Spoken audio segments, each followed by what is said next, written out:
One of my biggest challenges to development world is that we do not connect the dots. Farmers talk to themselves with all their problems from 5 a.m. to 10 p.m. or whenever they sleep. The processors talk to themselves from 8 to 5.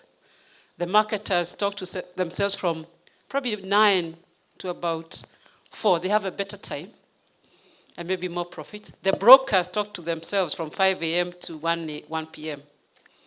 But nobody is talking to each other. So I think in this room, I've heard that everybody, sort of every sector, or all the dots are in the room. So the challenge I have for you, Mumbi, today is to make sure that everybody who turned up today lives with a string that has all the dots connected in terms of the farmer knows that he has to address the challenge of productivity.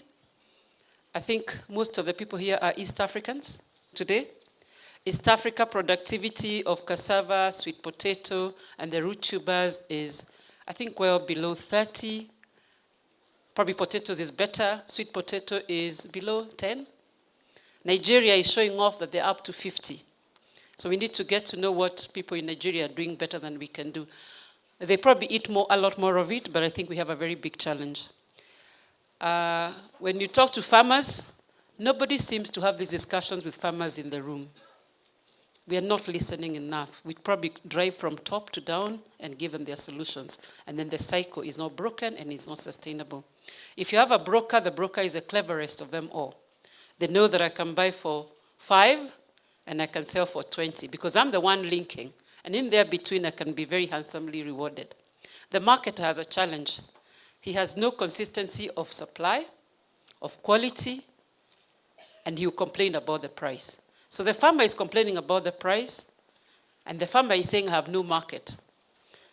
So we all have to change the game. And this morning, as we were discussing, preparing for this with Mumbi, I was telling her, I hope today you throw away that box. You know, we keep saying that we think outside the box.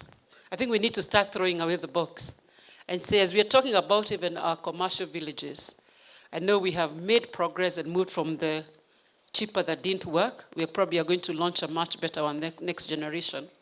But since I won't have a chance to talk after Mumbi, I'll say, can we talk big? In Nigeria, they're having these trucks that process huge quantities and turn them into paste that then are directly taken into Diageo plants or South African breweries plants for cassava or for starch converters. And then you start having a real game change in terms of what the farmer is earning, because the post-harvest loss is managed, the market is guaranteed, and then everybody is motivated to increase productivity. But we need to move together. So if you're in the productivity game, if you're a researcher, I think you need to think as fast as the commercial guys now, the Diageos, the breweries, the beer guys or the starch producers, and there are very many people now coming up with alternative uses of root tubers. We need to think at the same pace. And I think East Africa particularly, we are behind this game a lot, and it is sad. Mozambique have made a lot of progress in terms of usage of cassava in beer making, Ghana and Nigeria. So we have a challenge today, and I hope you can please have no box today as you deliberate.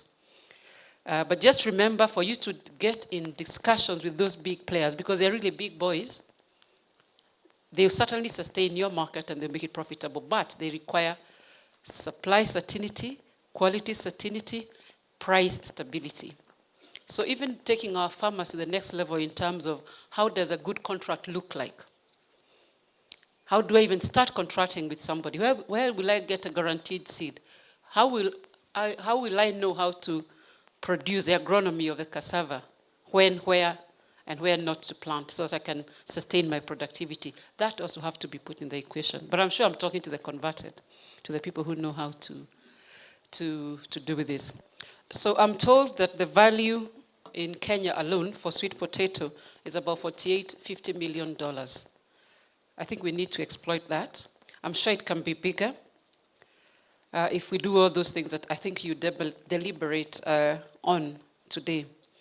So distinguished ladies and gentlemen, this brings us to the end of the part of the symposium today, where we will launch the expanded investments and unlocking business opportunities of cassava and sweet potatoes.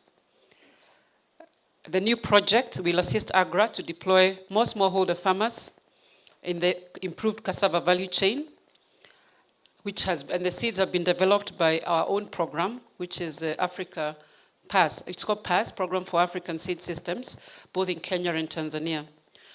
Additionally, we do have a farmer support organization, which brings together farmer organizations and adds capacity, and will assist in the smallholder farmers for cassava and sweet potato. So with that, and we have Anne here who talked on what she's trying to do in terms of bringing these farmers to the market in a structured way. So with those few remarks, I'd like to thank and appreciate Farm Concern. They've been a good partner to us. We'll continue partnering with them. And I wish you a very good day, and I really urge all of you to join this march towards a green revolution. I think never have we in the history, I think, of the world, African agriculture discussed as much as it is being discussed this year. I'm sure you're aware this is a year of African agriculture in Africa, and all development partners, other governments, other friends internationally are looking at Africa to change, to have a serious step change in terms of food security. So please join us to the march. So thank you very much, and good luck for the day.